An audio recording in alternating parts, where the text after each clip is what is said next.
Այս մնացել է ավելացնել այստեղ սմբուկը։ Ջերմ ողջույն հարգելի հետևորդներ, այսօր եւս մեկ հիանալի աղցան ենք պատրաստելու, առաջարկում եմ առանց հապաղելու արագ անցնել գործի։ Այսպես, աղցանի համար մեզ անհրաժեշտ է լինելու եփված տավարի միս 3 փոքր կտոր մոտ 150-200 գրամ միասին, 2 գազեր այսպիսի միջին, սխտոր 1 փոքր ատամիկ, խառը կանաչի, տվյալ դեպքում թարմ համեմ է ինձ մոտ, կարող եք այլ կանաչիներ էլ ավելացնել, սմբուկ է անհրաժեշտ լինելու, որ ես արդեն մեր ժամանակը խնայելու համար տապակել եմ, կխոսեմ մի փոքր ավելի ուշ, ինչպես նաև մայոնեզը մեզ անհրաժեշտ լինելու, սոյայի սոուս եւ 3 համեմունք խմելի սունելի, կորեական աղցանի համար նախատեսված, գազարի համար նախատեսված համեմունք եւ սվանականախ։ Առաջնահերթ տավարի մսից հեռացնում ենք այս ավելորդ յուղերը, ջիլերը, դրանք մեզ անհրաժեշտ չեն եւ բաժանում ենք միսը այսպիսի կտորներին, սկզբում երկարավուն, այսպես, որից հետո յուրաքանչյուրը 2 մասի, այսպես,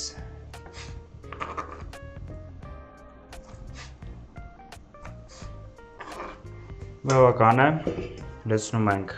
թասի մեջ, ափսեի մեջ, այսպես, այժմ քերում ենք գազարը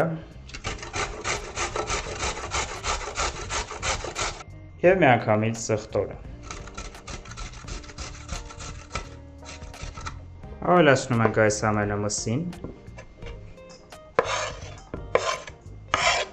հարացնում ենք կանաչին այժմ,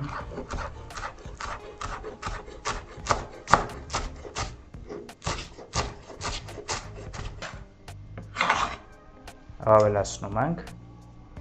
այս մնացել է ավելացնել այստեղ սմբուկը, ասեմ, որ սմբուկը կտրատել եմ երկարավուն կտորների, աղ եմ արել, հետո լվացել եմ և տապակել եմ բուսայուղով, այսպես, ավելացնում ենք հիմա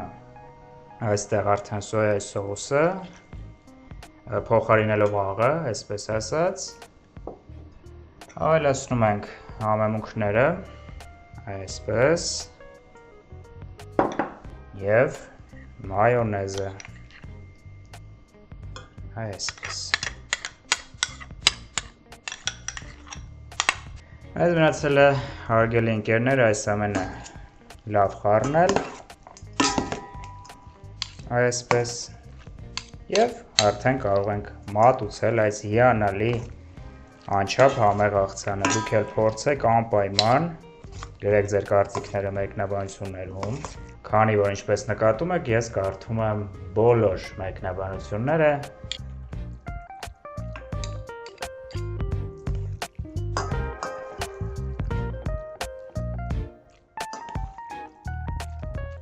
Դե ինչ, հարգելի հետևորդներ, այսօրվա համար էլ այսքանը, աղցանը անկասկած ձեզ դուր է գալու, փորձեք պարտադիր, ես հորդորում եմ բոլորիդ,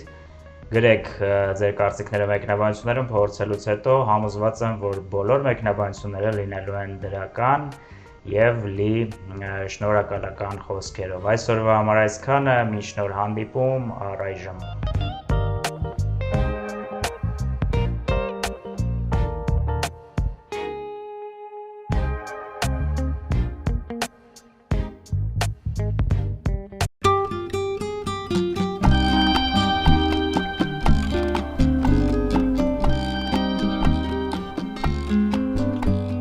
Հարգելի հետևորդներ, ողջույն, այսօր դդմիկ ենք տապակելու շատ հետաքրքիր ձևով։ Այս հրաշալի ուտեստի համար մեզ անհրաժեշտ է միջին չափսի դդմիկ, վերցրել եմ 4 հատ, ձու է անհրաժեշտ լինելու, մի շարք համեմունքներ, ինչպիսիք են բուլղարական աղացած պղպեղը, այսինքն նույն պապրիկան,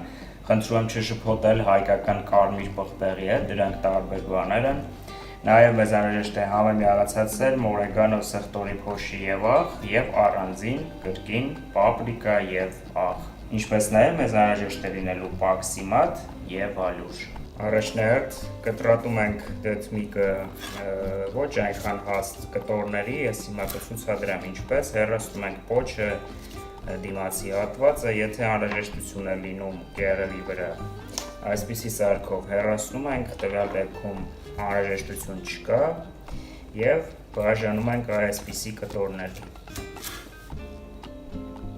շատ հաստ մեզ անհրաժեշտ չէ, այսպիսի բարակության կտոր պետք է ստանանք, այս կտորները մենք հեռացնում ենք, դրանք մեզ անհրաժեշտ չեն, այստեղ ես տեսնում եմ, որ որոշ ավելորդ հատվածներ կան կեղևի վրա, հեռացնում ենք և կատարում նույն գործողություն։ Որից հետո դդմիկները լցնում ենք հատուկ ափսեի մեջ, ավելացնում ենք պապրիկան և աղը, այսպես, և այս ամենը շատ լավ խառնում ենք, որից հետո կթողնենք կողքի վրա մոտավորապես 10-15 րոպե։ Հիմա պետք է շատ լավ խառնենք, որպեսզի բոլոր կտորները համեմվեն։ Հիմա ձվին ավելացնում ենք մնացած բոլոր համեմունքները և կհարենք, ստանանք համասեր զանգված։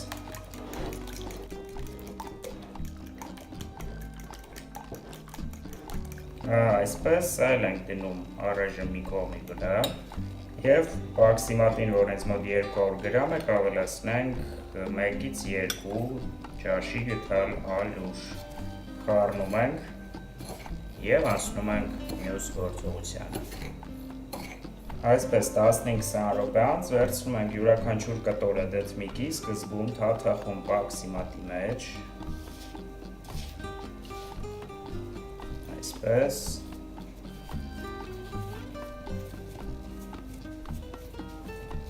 բավական է, հիմա ձվի մեջ,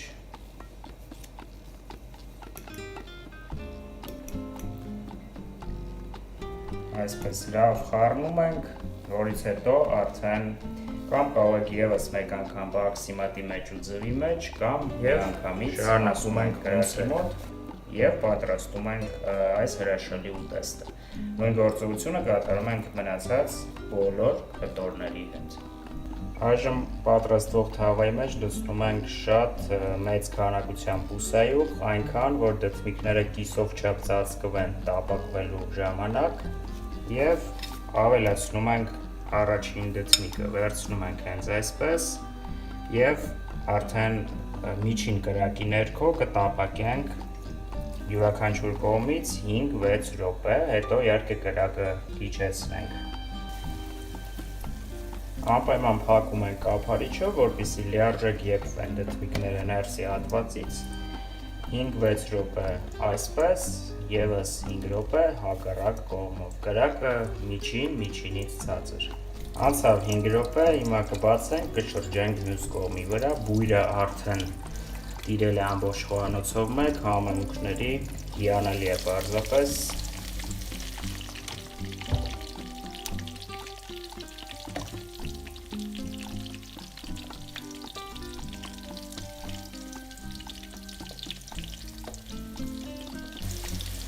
Հիմա կրակը իջեցնենք ամենամինիմալի և կրկին փակ կափարիչի ներքո կտապակենք 6-7 րոպե։